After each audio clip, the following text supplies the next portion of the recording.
Welcome to the Athena Wellness Podcast, the show that invites you to take a seat around the community fire and listen to stories that inspire.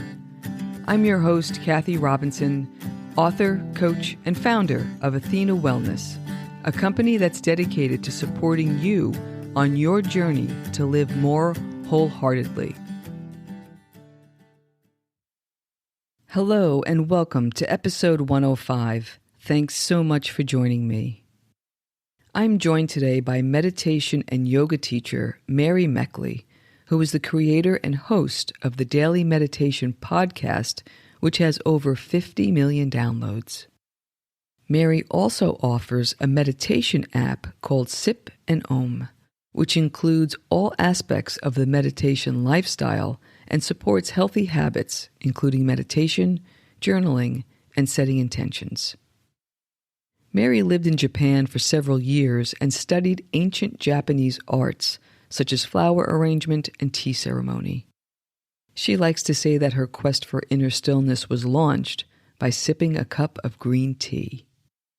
Here's what we cover: making the shift from corporate life to a meditation business, what meditation is and how to practice, how to settle into stillness and its benefits, and the components of the Daily Meditation podcast.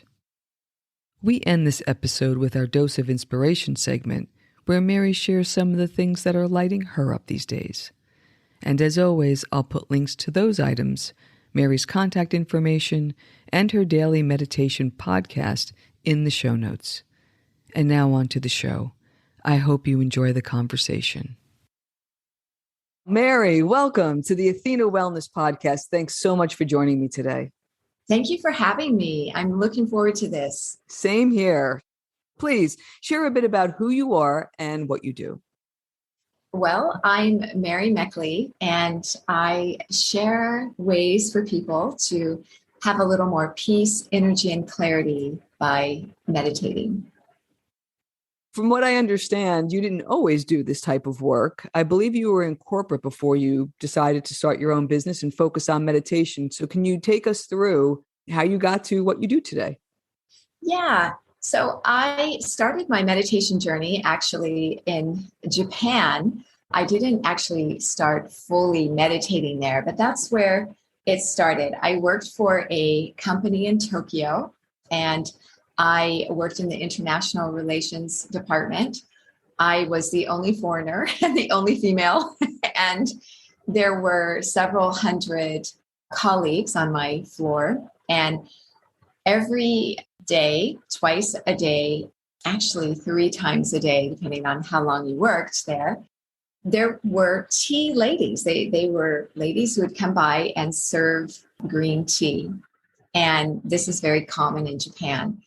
And so when the tea was being served, I would have it by my desk, and I'd be, sipping the tea while I was, still working. And I was the only one doing that because everybody else was taking a break. And some were full out meditating, but I didn't really know much about meditation then. And many people would just sit back and just close their eyes and relax, sit in stillness.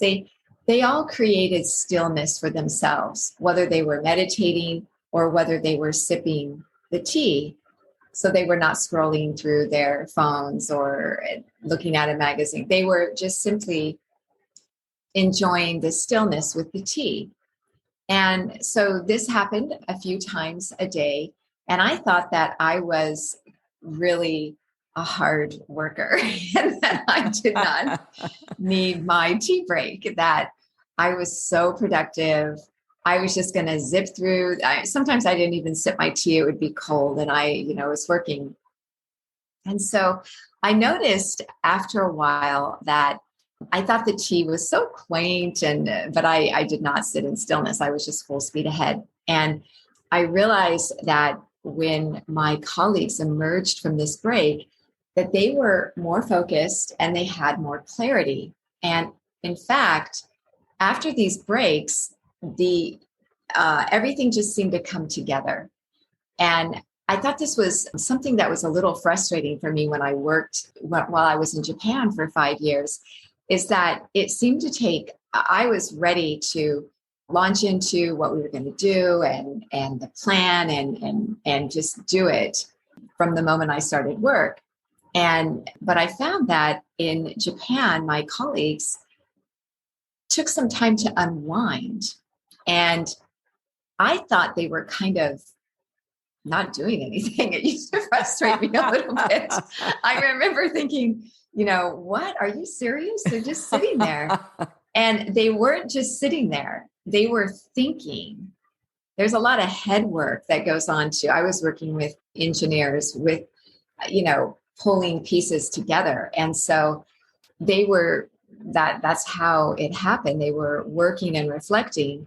And then they would have this clarity and insight, and it would just come together. And they would have thought about the whole picture a little more than, for example, I was used to in the West. We just kind of tackle it and things come together as they are, and we'll just fix that when we get there. And the process was so much more relaxing the way my colleagues worked. So I started to think, there must really be something to this reflection and stillness. So I started to sit and sip my tea and just relax. I wouldn't think of anything at all. That was the key. It's not to think of anything at all, because you need your brain to rest. Well, now that I'm sharing meditation and insight with others, I do a lot of research on the brain and how the brain is impacted by our physiology and our thoughts and all the things we do. And so I realized that when you allow your brain just to rest, you're energizing your brain. It's kind of like when we're sleeping, our organs rest and our brain rests. Well, when you give yourself these little pauses, that's what you're doing.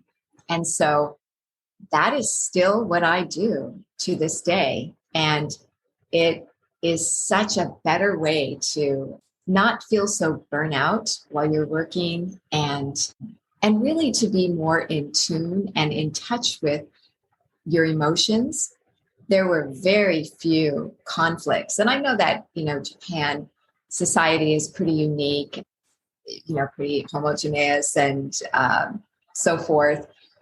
They have more lifelong employment, those kinds of things. But still, you're working in cramped quarters, living in cramped quarters. Tokyo is the most densely populated city in the world. That's where I was living and working.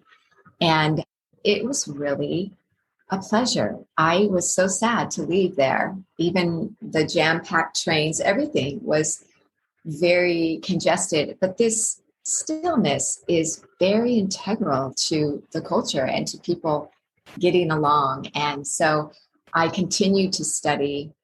I wanted to learn more. And I was studying the Japanese tea ceremony, which is really not about tea. It's more Zen, more meditative.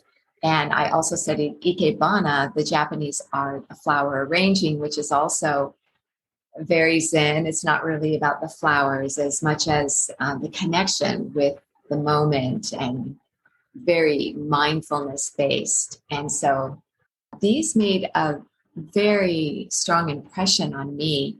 And I started to explore more. I came back to the United States. I was living in Seattle and then Portland, Oregon. And I studied meditation. I received my training and certification. And then we moved to Washington, D.C. And I now find myself in Florida. And I'm really happy to share meditation online with others through my podcast and my app.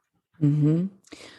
It's quite a journey. And I'm just, I can imagine you sitting in these, I see rows and rows of these desks, the typical picture of work in Tokyo, and how you can create your own space in the middle of all of that. It's kind of like living in New York City and riding the subway. You have your own space, not quite as formal as what you're outlining there. But did you practice then for those 5 years, 3 times a day, like being at work like that? Was that your practice, or did you start to get interested while you were there? I understand you did these other, the tea ceremony and the flower arranging, but was it kind of love at first sight once you got it, or was it something that evolved slowly over time? No, it really evolved slowly for me. In fact, the name of my business is called Sip and Own, because for me, it started with a cup of tea, just sitting down, learning to not even gulp my tea, waiting for it to get cool and gulp it. It really took some time for me to sip my tea and to feel this inner stillness. And that's why meditation is truly an art and a science. And when you can allow your body to become calm, then your mind can relax. So it really does take sitting still. And then you just start to unwind a little bit and relax. But it doesn't happen quickly. And in fact, even for longtime meditators, and I've been meditating now for over 20 years. So even when I sit down to meditate, I do meditation techniques. So the techniques allow you to transition. And that's what the tea did in Japan. It was a way to allow yourself to transition to the point where you can begin to feel that inner stillness, because it's really difficult to pull away from whatever you've been doing in your day and instantly feel that calm. And it would be kind of jarring to be able to just, almost robotic to click it on. We just had a little bit of a delay because I was in some kind of a traffic backup and I was a little late to our meeting time. And so I was feeling, I'm not sure. Should we do this on the phone? Should I just pull over and we'll do this on the phone? And so that's okay. It's not as though people often think, oh, if I meditate, I can never get mad again. Otherwise, it's not working, or I'll never get stressed again. You will still experience the full range of human emotions. Probably the best meditator on the planet, one of them is His Holiness the Dalai Lama. I think he represents for many people, not for everyone, but for many, just this person who lives and breathes meditation. But yet he still gets fired up. He still feels nervous. He still feels stressed. But what meditation allows your brain to do is to process your emotions in a better way, and you can recover much more quickly. And another thing is that sometimes people will think, oh, I'm meditating, so I can't act like really hyper or excited, because I need to be really peaceful or zen. Well, that's not really what meditation is about. Meditation is about allowing yourself to be very present in the moment with whatever you're experiencing, whether it's an emotion that elevates you or brings you crashing downward. It's being present and noticing what you're experiencing, not trying to control it, simply allowing this wave, riding the wave. And so what happens is when we're not really attuned or in touch with ourselves, we continue this vortex or whirlwind of energy, whether it's super up or super down. And so with meditation, you experience life's emotions as part of humanity. And yet you are able to notice, okay, I'm feeling stressed, but I've got some things to do today. And so what I need to do is kind of uplift myself a little bit and feel a little better right now. And so you're able to get back on track. I won't say balance. Many people, I do think that is considered a state of balance when you're able to notice your emotions and work with them. I don't think balance is a state of perfect equilibrium. I think we're always balancing our emotions. And I think that's what life is all about. It changes moment by moment, and we change moment by moment. Every time we sit down to meditate, it's a different experience because we bring ourselves into this moment. Yeah. It's almost like being your own collaborator. That's a great analogy. Yeah, that is. Yeah. What I love about what you just said, I think it's comforting to many people who are listening that this isn't about trying to find this perfect state of equilibrium. This is actually about practicing to be able to notice and pause and react in a way that what you want to bring to that moment. So not controlling the moment, but actually controlling your reaction to it. Is that fair? I think that's a great way to describe it. Yes, because we can't control things outside of ourselves. To some extent, we might be able to, but not everything. And even what we set up might be knocked over or changed. So, but what we can do is always retreat to that place of stillness. It's really our inner truth. We often think, oh, I just need to relax. Well, relaxation is there always. It's tapping into it. So it's not like it's this thing outside of yourself that you have to, oh, I need like this pulse monitor, or oh, I need the right cushion, or oh, I need the right space. Otherwise, how am I going to get my stillness? And it's not about out there. Those things can definitely help and support you, but it's really within yourself. Why does that stillness scare us so? Why is that so scary? Especially, and I'm talking about for folks that have tried, and a lot of the common pitfalls that I hear is I just can't sit and meditate. My mind goes all over the place. People can get anxious doing that or trying to monitor their breath. And I really feel it's more of the reaction to that quiet place. What is it that's so scary about that for folks that are just starting? Yeah, that's a really great, important question.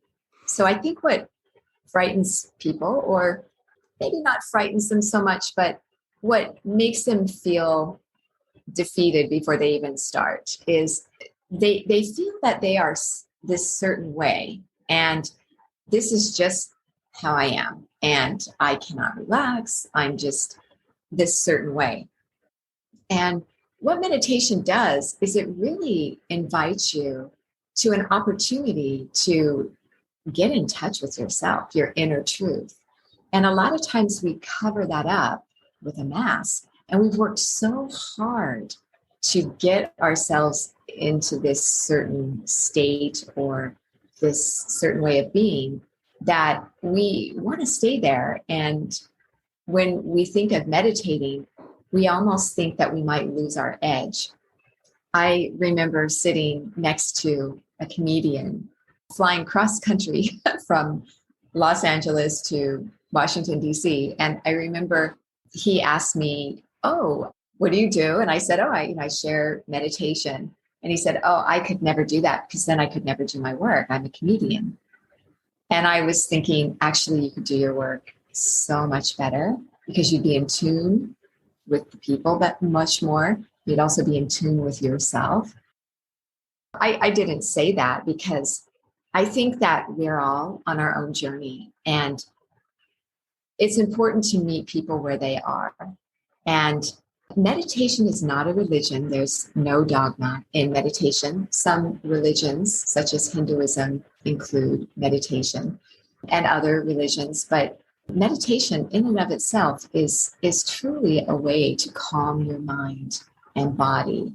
And in doing so, you allow yourself to not respond so much from the part of your brain that, is the more, I won't get into all this science, but our lizard brain, I'm sure people, are familiar with that. And so we're able to act more from our prefrontal lobes, which is right in the middle of your forehead. And this is also in India where you see people wear the bindi. And it's to keep your thoughts elevated. There's actually a physiological reaction when you sit up straight, when you straighten your spine. If you do that now, you immediately feel more focused, more confident and uplifted. And when you just gently elevate your eyes to this point between your eyebrows, in the middle of your forehead, that's the prefrontal lobes of your brain that are strengthened as we meditate. And the great news that we now know from science, there's been a lot of research that we've all read over, especially the past decade. So that's not such a long stretch of research on meditation. Meditation is really coming into its own right now. But there's been a lot of research, especially on mindfulness-based meditation, where after you meditate for 10 minutes, just 10 or 15 minutes, sitting in stillness for 2 weeks, consistently every day, consistency is the key, you begin to change your brain. You already notice that you respond differently to stress. If you meditate consistently for 10 to 15 minutes, sitting in stillness for 60 days, they've detected new neural pathways in your brain. Mm. So you're already changing your brain after 60 days. Mm-hmm. Wow. One of the things that I love about your philosophy is that you recommend that people who are starting or meditation practitioners not make their meditation practice precious. And I love that because that's the natural inclination, especially for the people who feel that they quote unquote need meditation. So people who are more wired like me, more type A, it's like you want to do it right. You want to make sure you're doing this meditation thing right. And you're permission to say, like, it's okay just to sit there. So can you talk a bit about what it's like to use something like a cup of tea to be able to have that mindful moment? Yeah. So one of my taglines is give yourself permission to slow down. Many people think, as I was mentioning, that, oh, they need a space. Oh, there's nowhere to meditate in my home. I'm constantly interrupted. They're thinking that. Or I don't have time to meditate. That's one of the most popular reasons people don't meditate. I'm too hyper. I have too much going on in my life right now. I'll wait until my life is calmer, then I'll start meditating. Well, actually, it takes a lot of energy to meditate. It's by no means passive. I started my meditation ritual meditating in my car for like 10 minutes at a time because I had 2 small children at that time and I was taking them to activities. And I just found that when they were home, it was really difficult to meditate. I never lived near my family, and we moved quite a bit. So it was just kind of me there with my children. And what I found the best time when I had time was when they were, say, at soccer or art camp or whatever it would be. I would wait in the car or just, leave for like 10 minutes, and I would sit in the car and I would meditate. And there were often people around me, but that was a really good way for me to start meditating because I learned to be able to allow those interruptions. And so now when I meditate, my children are raised now, but now when I meditate, I do have a space that's designated and I can sit uninterrupted. And so I find that many people feel a little intimidated by what might be required for meditation. Do I need a candle? Do I need incense? I need a cushion. Just pull a cushion off your bed or a sofa and sit on that. Now, I will say that it's very important to be comfortable when you meditate because if you're not, it's very difficult to calm your mind. And you can still do it. Let's say you're in a lot of pain. You can acknowledge your pain, and that's okay. But when you sit, if you sit on the edge of a pillow, it's going to roll your hips forward.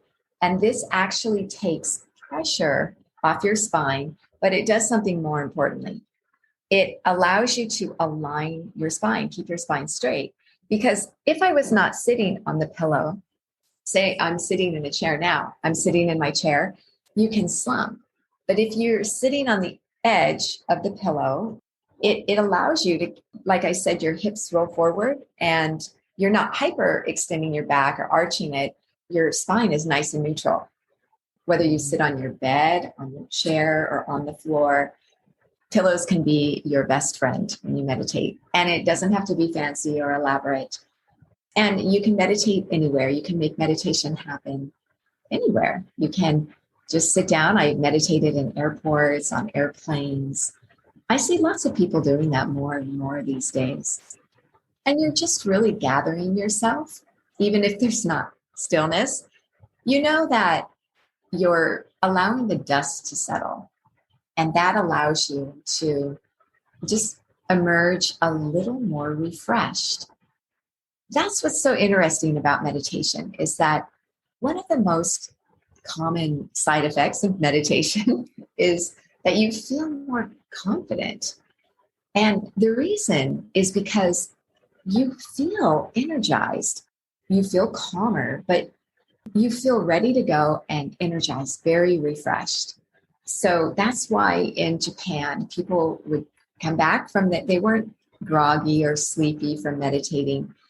They were so refreshed because when you allow everything out there to settle and you release it and you allow yourself to go inward with your own stillness, you feel empowered, and you begin to notice that you notice how you feel. I think it's important to name the emotion you're feeling when you sit down to meditate and notice where you feel it in your body.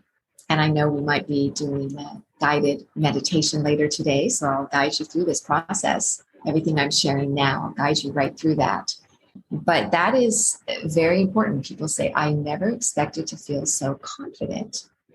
And it's natural because you're really tapping into your true inner nature. And that's who you are. And you can just relax with who you are. And other people notice it too. Yeah.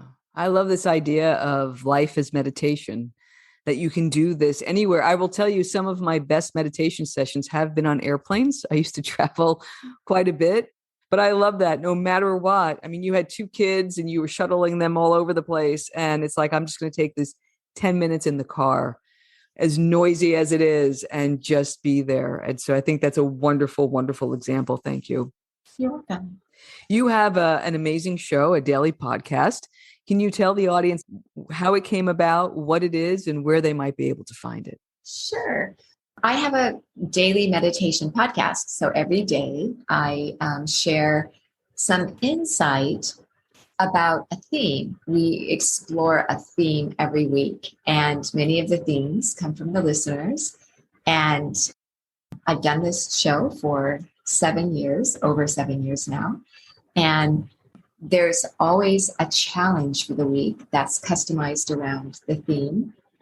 Then every day we explore a different meditation technique. It's always a visualization. We launch a new theme every Sunday. Every Monday, it's always the affirmation. It's all customized around the theme. Tuesday is always a breathing technique. We also include mudras with your hands. You don't have to do these, but I share the classic meditation techniques. They've been around for 5,000 years. And because I lived in Asia, I saw how they worked and were such an important part of even, for example, Chinese medicine or Ayurvedic health systems. So we do some chakras and some mudras. Like I said, you can go through the meditation without doing that, but I offer it. And then Friday, we layer all these techniques we've been exploring throughout the week together in a flow. So we do them all together. And then Sunday is always a weekly, or rather Saturday, the final day of an episode is always a look back over the week. This awareness is really important because it allows you to notice what worked really well for you, depending on the theme. This week, our theme is meditation remedies for top stressors. So what I did is the top meditation requests I receive, I considered those the top stressors, which include relationships, health, anxiety, sleep, productivity, and there are 7, one for each day of the week. And our theme is to listen to your body, listen to where you hold these stresses in your body and begin to loosen those up and work with it. Even if you don't immediately feel relief, you're starting the process. And so that is what I share on the Daily Meditation Podcast. And you're always guided through a meditation, and the whole experience is 10 minutes a day. Mm-hmm. Yeah. And it's absolutely wonderful. And tens of millions of people agree with me. It's got quite a following and just a lovely, lovely way to start the day. Thank you. Yeah, we've had over 50 million downloads. So it's pretty amazing. Yeah. Well, Mary, we wrap up with a segment that we call Dose of Inspiration, where our listeners get to know you a little bit better. And so just a couple of questions for you. I think we know your favorite wellness practice because we've just spent the last 35 minutes talking about it. But I think we'd be curious to know, where are you focusing your wellness efforts? So is there a particular challenge that you're focused on right now that you're working with? yeah, well, I actually do have another focus, and that is spending time in nature. Nature is so restorative. The more time you can spend inhaling, especially among tall green trees, as we now know. This, of course, is an art in Japan, forest bathing. It's now becoming very popular around the world. But I am recently exploring Qigong. I actually came from Qigong class before this meditation. I had studied it previously and I'm picking it back up. Wonderful. What have you read or listened to lately that you enjoyed? Yeah, I'm an avid listener of podcasts, health and wellness podcasts, and anything to do with your brain and body. But one of my favorite books that I've read many times, but I'm currently rereading, is called Tea Life, Tea Mind. And it is by the he's still alive, he's almost 100 years old, Grand Tea Master, Soshitsu Sen. And his heir is now the Grand Tea Master. He passed it on. But the tea ceremony in Japan has gone through an unbroken line of the same family after generation. So we are on the 14th or 15th Grand Tea Master with the Japanese tea ceremony. And this is a great book, Tea Life, Tea Mind. It could be written about meditation. It could be written about anything to do with calming your mind and body. It's a beautiful book. It's a short book. You can read it quickly. I will link that up in the notes and order it myself, I think. What new thing or experience are you looking forward to trying? Well, the Qigong, like I said, it's my first day. And I'd also like to explore Tai Chi. Okay. Envision your perfect road trip. Where do you go? What do you do? So I love this question. When I lived in Japan, this for me would be a perfect road trip. I miss Japan greatly. One thing that I did often on the weekends, which many people do there, is spend time in the forest, beautiful forest. So I would drive along a mountain chain that surrounds Tokyo and stop at the little inns and bathe in the hot springs around Mount Fuji and watch the sunrise and sunset and eat simply, maybe even fast for one of those days. It's amazing the clarity after you have fasted that you receive. Mm-hmm. Beautiful. Again, life is meditation once again, right? Yeah. Lovely. I love that. What has you feeling inspired these days? What's lighting you up? I'm excited that we are exploring in most parts of the world where it seems like everything is so negative news. I think it forces us to raise our consciousness level. And so I'm excited about that. I think change is difficult, but I think that's what life is about, is change, and especially where change is needed. And so I really am excited about the future. Mm-hmm. Wonderful. And what has you optimistic about the future? How what we're going through now touches everyone. Isn't just pockets of people. And I think that's why we will see some real lasting changes that are positive. It's hard sometimes to get to that place, but I think we will experience amazing levels of higher consciousness through this experience we're going through. Yeah, it's hard to deny interconnectivity when you're in the middle of a global pandemic, right? It really is. Yeah, it brings us together and we can all relate to this and we've all suffered. And so I think that we're going to see great things. It's beautiful. Beautiful way to close here. So tell everyone, Mary, what's the best way for our listeners to get in touch with you?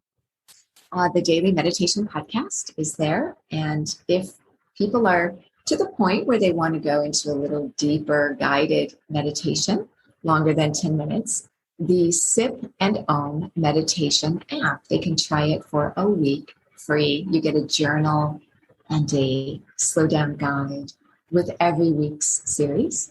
And you get to track your habits and monitor your moods and some other things. So I'm just getting ready to launch the new version. And so all those features will be there. So I'm excited. That way you can really create a meditation lifestyle. One thing I want to say is that along with meditation each day, I think it's really important to have movement and meditation. Get your energy going. It's not all Zen. You know, we need to be in the world and share our truth. Yeah, perfect. And the Sip and Om meditation app can be the Apple Store, the Google Play? Yeah, we have the Android as well as the iOS version. Perfect. Great. I'll link all that stuff up. Thank you. What a lovely, rejuvenating conversation, Mary. Thank you so much for being here. Really appreciate it. Thank you for having me. It's really an honor to be here. Thank you. Thank you.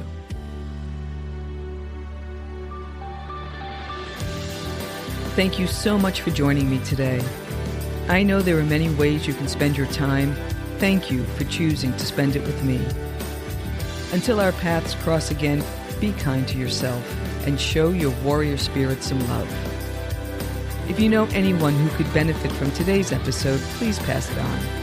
And many thanks for supporting the show by subscribing and leaving a review. It means a lot and it helps others find their way to our circle. If you'd like to access the show notes, have a question you'd like addressed on a future episode, or would like a transcript of this episode, visit www.athenawellness.com/podcast. Until next time, be well.